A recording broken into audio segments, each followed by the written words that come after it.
ನಟಿ ರಮ್ಯಾಗೆ ಅಶ್ಲೀಲವಾಗಿ ಮೆಸೇಜ್ ಮಾಡಿದ ಕೇಸ್ಗೆ ಸಂಬಂಧಪಟ್ಟಂಗೆ ಇಬ್ಬರ ಬಂಧನ ಆಗಿತ್ತು. ಇದರ ಜೊತೆಗೆ ಈಗ 11 ಮಂದಿಯ ತೀವ್ರ ವಿಚಾರಣೆಯನ್ನು ಕೂಡ ನಡೆಸಲಾಗಿದೆ. ಅಶ್ಲೀಲವಾಗಿ ಅವರ ಪೋಸ್ಟ್ಗೆ ಮೆಸೇಜ್ ಮಾಡಿರುವಂತಹ ಪ್ರಕರಣಕ್ಕೆ ಸಂಬಂಧಪಟ್ಟಂಗೆ ಅವರು ಕೇಸ್ ದಾಖಲು ಮಾಡಿದ್ರು. ಇಬ್ಬರನ್ನ ಬಂಧನ ಮಾಡಲಾಗಿತ್ತು. ಇದರ ಜೊತೆಗೆ 11 ಮಂದಿಯ ತೀವ್ರ ವಿಚಾರಣೆ ಕೂಡ ನಡೆಸಲಾಗ್ತಾ ಇದೆ. 43 ಐಡಿಗಳನ್ನ ಮೊದಲ ಬಾರಿಗೆ ಕೊಡಲಾಗಿತ್ತು. ದೂರು ಕೊಟ್ಟಂತಹ ಸಂದರ್ಭದಲ್ಲಿ ಈಗ ಮತ್ತೆ 5 ಐಡಿಗಳನ್ನ ಸೋಷಿಯಲ್ ಮೀಡಿಯಾ ಐಡಿಗಳನ್ನು ನೀಡಲಾಗಿದೆ. ರಮ್ಯಾ ಅವರ ಕಡೆಯಿಂದ 5 IP ಅಡ್ರೆಸ್ ನೀಡುವಂತೆ ಇನ್ಸ್ಟಾಗೆ ಸಿಸಿಬಿ ಪತ್ರ ಬರೆದಿದೆ.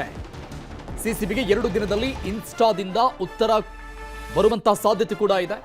ಎಲ್ಲ 48 ಅಡ್ಮಿನ್ಗಳ ಈ ಪೇಜ್ಗಳು ಏನಿದಾವೆ ಆ ಪೇಜ್ಗಳ ಅಡ್ಮಿನ್ಗಳ ಮೇಲೆ ಕಠಿಣ ಕ್ರಮಕ್ಕೆ ಸಿದ್ಧತೆಗಳು ಆಗ್ತಾ ಇದೆ.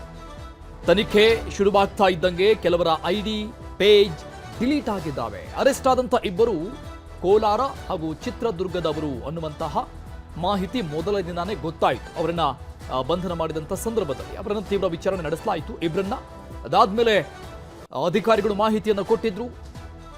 ಇನ್ನೂ 11 ಜನರ ಎಲ್ಲ ಮಾಹಿತಿಗಳು ನಮಗೆ ಸಿಕ್ಕಿದೆ. ಅವರನ್ನು ಕೂಡ ಆದಷ್ಟು ಬೇಗ ಕರೆಸಿ ವಿಚಾರಣೆಗೆ ಒಳಪಡಿಸ್ತೀವಿ ಅಂತ. ಆ ಪ್ರಕಾರವಾಗಿ ಉಳಿದಂತ 11 ಜನ ಯಾರನ್ನೆಲ್ಲ ಪತ್ತೆ ಹಚ್ಚಲಾಗಿದೆ ಆ 11 ಜನರನ್ನ ಈ ಅಶ್ಲೀಲವಾಗಿ ಕಮೆಂಟ್ ಮಾಡಿರುವಂತವರ ಅವರೆಲ್ಲರನ್ನು ಕೂಡ ಈಗ ವಿಚಾರಣೆ ನಡೆಸಲಾಗ್ತಾ ಇದೆ.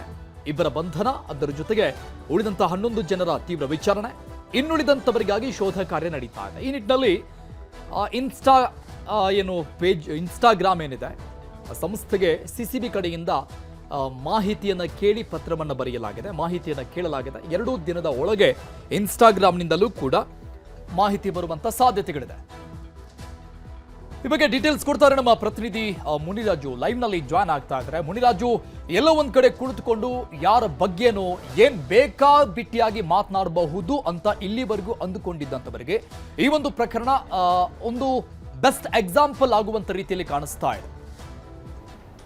ಖಂಡಿತ ಅರುಣ್, ಯಾಕಂದರೆ ಸೋಷಿಯಲ್ ಮೀಡಿಯಾದಲ್ಲಿ ಇತ್ತೀಚೆಗೆ ಏನು ಎಲ್ಲೋ ಒಂದು ಕಡೆ ಕೂತ್ಕೊಂಡು ಸಿಕ್ಕ ಕಾಮೆಂಟ್ಸನ್ನು ಮಾಡಿ ಅವರಿಗೆ ಒಂದು ನಿಂದನೆ ಮಾಡುವಂಥದ್ದು ಮತ್ತು ತೇಜೋವಧೆ ಮಾಡುವಂಥ ಕೆಲಸಗಳು ಕೂಡ ಹೆಚ್ಚಾಗಿ ನಡೀತಾ ಇದೆ. ಅದರಲ್ಲಿ ಇತ್ತೀಚೆಗೆ ನಟಿ ಏನು ರಮ್ಯಾಗೆ ಸಾಕಷ್ಟು ಈ ರೀತಿಯ ಒಂದು ಕಿರುಕುಳ ಕೊಡುವಂಥದ್ದು ಕೂಡ ಕಂಡು ಬಂದಿತ್ತು. ಈ ಬಗ್ಗೆ ರಮ್ಯಾ ಒಂದು ಸೈಬರ್ ಕ್ರೈಮ್ ಪೊಲೀಸ್ ಠಾಣೆಗೆ ಒಂದು ದೂರನ್ನು ಕೂಡ ಕೊಟ್ಟಿದ್ರು. ಇದೀಗ ಪೊಲೀಸರು ಕೂಡ ಈ ಒಂದು ದೂರನ್ನು ಗಂಭೀರವಾಗಿ ಪರಿಗಣಿಸಿದ್ದಾರೆ. ಮತ್ತು ಈಗಾಗಲೇ ಇಬ್ಬರು ಆರೋಪಿಗಳನ್ನು ಬಂಧಿಸಿ ಒಂದು ವಿಚಾರಣೆ ಕೂಡ ಮಾಡ್ತಾ ಇದ್ದಾರೆ. ಮತ್ತು ಅದೇ ರೀತಿಯಾಗಿ ಇನ್ನೂ 11 ಜನರನ್ನು ಕೂಡ ವಶಕ್ಕೆ ಪಡೆದು ಅವರನ್ನು ಕೂಡ ವಿಚಾರಣೆ ಮಾಡುವಂಥ ಕೆಲಸ ಕೂಡ ಮಾಡ್ತಾ ಇರೋದು. ಆದರೆ ಒಟ್ಟು 48 ಐಡಿಗಳ ಮೇಲೆ ಒಂದು ಕಂಪ್ಲೇಂಟ್ ಕೂಡ ಕೊಟ್ಟಿರೋದ್ರಿಂದ ಈಗ ಅವರ ಒಂದು IP ಅಡ್ರೆಸ್ ಅನ್ನು ಪತ್ತೆ ಮಾಡಿ ಕೊಡಬೇಕು ಅಂತೇಳಿ ಈಗ ಇನ್ಸ್ಟಾಗ್ರಾಮ್ಗೆ ಒಂದು ಪತ್ರವನ್ನು ಕೂಡ ಈಗ ಸೈಬರ್ ಕ್ರೈಮ್ ಪೊಲೀಸರು ಬರೆದಿರೋದು.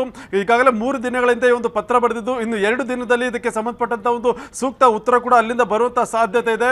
ಆ ಬಳಿಕ ಅಲ್ಲಿ ಬರುವಂತಹ ಒಂದು IP ಅಡ್ರೆಸ್ ಏನಿದೆ ಅವುಗಳನ್ನು ಪರಿಶೀಲನೆ ಮಾಡಿ ಆ ಒಂದು IP ಅಡ್ರೆಸ್ ರಿಜಿಸ್ಟರ್ ಆಗಿರುವಂತಹ ಮೊಬೈಲ್ ಫೋನ್ ನಂಬರ್ ಏನಿದೆ ಅವುಗಳ ಮುಖಾಂತರವಾಗಿ ಆರೋಪಿಗಳನ್ನು ಪತ್ತೆ ಮಾಡೋದಕ್ಕೂ ಕೂಡ ಈಗ ಮುಂದಾಗ್ತಾ ಇದ್ದಾರೆ. ಈಗಾಗಲೇ ಸುಮಾರು 48 ಐಡಿಗಳು ಮತ್ತು ಅವರ IP ಅಡ್ರೆಸ್ಗಳನ್ನು ಕೂಡ ಈಗಾಗಲೇ ಕೇಳಿ ಒಂದು ಪತ್ರ ಕೂಡ ಬರೆದಿದ್ದು ಅದ್ರ ಬಗ್ಗೆ ತನಿಖೆಯನ್ನು ಕೂಡ ಮಾಡ್ತಾ ಇದ್ದಾರೆ. ಏನು ಮತ್ತೆ ಈ IP ಅಡ್ರೆಸ್ ಮತ್ತು ಐಡಿಗಳೇನಿದೆ ಅವರನ್ನು ಪತ್ತೆ ಮಾಡಿದ ಬಳಿಕ ಅವ್ರ ಮೇಲೆ ಸೂಕ್ತ ಕಾನೂನು ಕ್ರಮ ಕೈಗೊಳ್ಳಲೇಬೇಕು ಅಂತೇಳಿ ಈಗ ಪೊಲೀಸರು ಕೂಡ ಒಂದು ಕಠಿಣ ನಿರ್ಧಾರಕ್ಕೆ ಕೂಡ ಬಂದಿರೋದು. ಯಾಕಂದರೆ ಸೋಷಿಯಲ್ ಮೀಡಿಯಾದಲ್ಲಿ ಈ ರೀತಿಯಾಗಿ ತೇಜೋವಧೆ ಮಾಡುವಂಥದ್ದು ಮತ್ತು ಮಾನಹಾನಿ ಮಾಡುವಂಥ ಒಂದು ಘಟನೆಗಳು ಪದೇ ಪದೇ ಮರುಕಳಿಸ್ತಾ ಇರೋದ್ರಿಂದ ಇದರಿಂದ ಸಾರ್ವಜನಿಕರು ಮತ್ತು ಬೇರೆ ಬೇರೆ ವ್ಯಕ್ತಿಗಳ ಒಂದು ಘನತೆ ಮತ್ತು ಗೌರವ ಕೂಡ ಧಕ್ಕೆ ಆಗ್ತದೆ.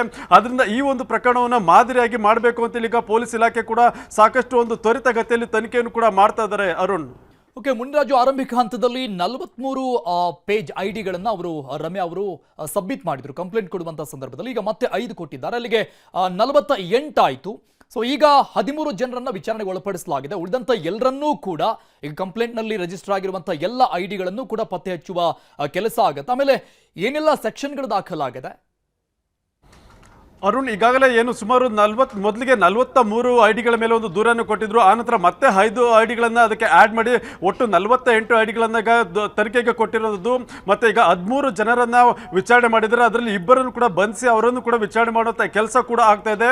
ಮತ್ತು ಈಗ ಇವ್ರ ಮೇಲೆ ಒಂದು ಸೋಷಿಯಲ್ ಮೀಡಿಯಾದಲ್ಲಿ ಒಂದು ಈ ರೀತಿ ತೇಜೋವಧೆ ಮಾಡುವಂಥದ್ದು ಇರ್ಬೋದು, ಮತ್ತು IT ಆ್ಯಕ್ಟ್ ಇರ್ಬೋದು, ಮತ್ತು ಮಹಿಳೆಯ ಘನತೆ ಮತ್ತು ಗೌರವಕ್ಕೆ ಧಕ್ಕೆ ತರುವಂಥ ಒಂದು ಸೆಕ್ಷನ್ಸ್ ಏನಿದೆ ಆ ಒಂದು ಅಡಿಯಲ್ಲಿ ಕೇಸ್ ಕೂಡ ಮಾಡಿ ಒಂದು ಗಂಭೀರ ಸೆಕ್ಷನ್ಗಳನ್ನೇ ಕೂಡ ಇದರಲ್ಲಿ ಕೂಡ ಇನ್ವಾಲ್ವ್ ಎನ್ವೈರ್ಮೆಂಟ್ ಆಗಿರೋದು. ಅದರಿಂದ ಹೆಚ್ಚಿನ ಮಟ್ಟಿಗೆ ಒಂದು ಶಿಕ್ಷೆ ಆಗಬೇಕು ಮತ್ತು ಅವ್ರ ಮೇಲೆ ಒಂದು ಕಾನೂನು ರೀತಿಯಲ್ಲಿ ಕಠಿಣ ಕ್ರಮ ಆಗುವಂಥ ರೀತಿಯಲ್ಲಿ ಪೊಲೀಸರು ತನಿಖೆಯನ್ನು ಕೂಡ ಮಾಡ್ತಾ ಇದ್ದಾರೆ.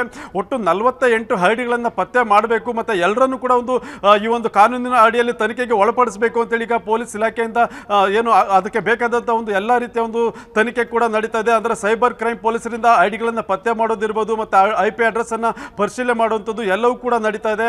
ಮತ್ತು ಅದರ ಮೂಲ ಖಾತೆದಾರರು ಯಾರು ಮತ್ತು ಕೆಲವರು ನಕಲಿ ಖಾತೆಗಳನ್ನು ಸೃಷ್ಟಿ ಮಾಡಿಕೊಂಡು ಅದರಲ್ಲಿ ಬೇರೆ ಒಂದು ವ್ಯಕ್ತಿಗಳ ಫೋಟೋ ಮತ್ತು ಮಹಿಳೆಯರ ಫೋಟೋಗಳನ್ನು ಹಾಕೊಂಡು ಕೂಡ ಯೂಸ್ ಮಾಡ್ತಾ ಇದ್ದಾರೆ. ಅಂಥವ್ರನ್ನು ಕೂಡ ಪತ್ತೆ ಮಾಡಬೇಕು ಅಂತೇಳಿ ಅವರ ಒರಿಜಿನಲ್ ಐಡಿಗಳನ್ನು ಪತ್ತೆ ಮಾಡುವಂಥ ಕೆಲಸಕ್ಕೋಸ್ಕರ ಈಗ ಇನ್ಸ್ಟಾಗ್ರಾಮ್ಗೆ ಪತ್ರವನ್ನು ಬರೆದು ಮಾಹಿತಿಯನ್ನು ಕೇಳಿದ್ದಾರೆ. ಅರುಣ್, ಓಕೆ ಮುನಿರಾಜು, ಈಗ ID ಪತ್ತೆ ಹಚ್ಚಿದ ನಂತರದಲ್ಲಿ ಟೋಟಲಿ 48 ಪೇಜ್ಗಳ ಅಡ್ಮಿನ್ಗಳು ಪತ್ತೆಯಾದ ನಂತರದಲ್ಲಿ ಎಲ್ಲರನ್ನ ಒಟ್ಟಿಗೆ ವಿಚಾರಣೆ ಕಂಪ್ಲೀಟ್ ಆದ ನಂತರದಲ್ಲಿನೇ ನ್ಯಾಯಾಲಯಕ್ಕೆ ಇವರೆಲ್ಲ ಹಾಜರುಪಡಿಸಲಾಗುತ್ತಾ ಹೇಗೆ?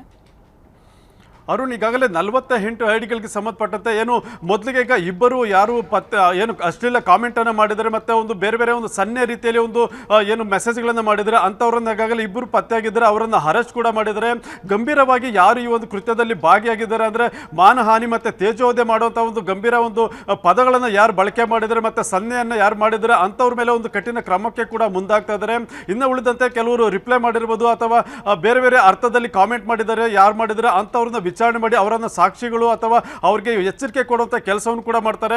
ಅಥವಾ ಒಂದು ವೇಳೆ ಅವರ ಸೋಷಿಯಲ್ ಮೀಡಿಯಾ ಅಕೌಂಟನ್ನೇ ಬ್ಲಾಕ್ ಮಾಡುವಂಥ ಕೆಲಸ ಕೂಡ ಆಗುತ್ತೆ. ಆ ಸಲುವಾಗಿ ಕಠಿಣ ಕ್ರಮ ಅಂದರೆ ಅವರ ಸೋಷಿಯಲ್ ಮೀಡಿಯಾ ಅಕೌಂಟ್ಸನ್ನು ಬ್ಲಾಕ್ ಮಾಡಿದ್ರೆ ಮುಂದೆ ಅವರು ಯಾವತ್ತೂ ಕೂಡ ಒಂದು ಅಕೌಂಟನ್ನು ಓಪನ್ ಮಾಡೋದಕ್ಕಾಗೋದಿಲ್ಲ.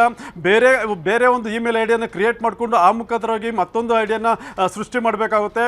ಅದರಿಂದ ಇರುವಂಥ ಫಾಲೋವರ್ಸನ್ನು ಕೂಡ ಒಂದು ಡಿಲೀಟ್ ಮಾಡಿದ್ರೆ ಆಗ ದೊಡ್ಡ ಹೊಡೆತ ಅವರಿಗೆ ಬಿದ್ದಂತಾಗುತ್ತೆ.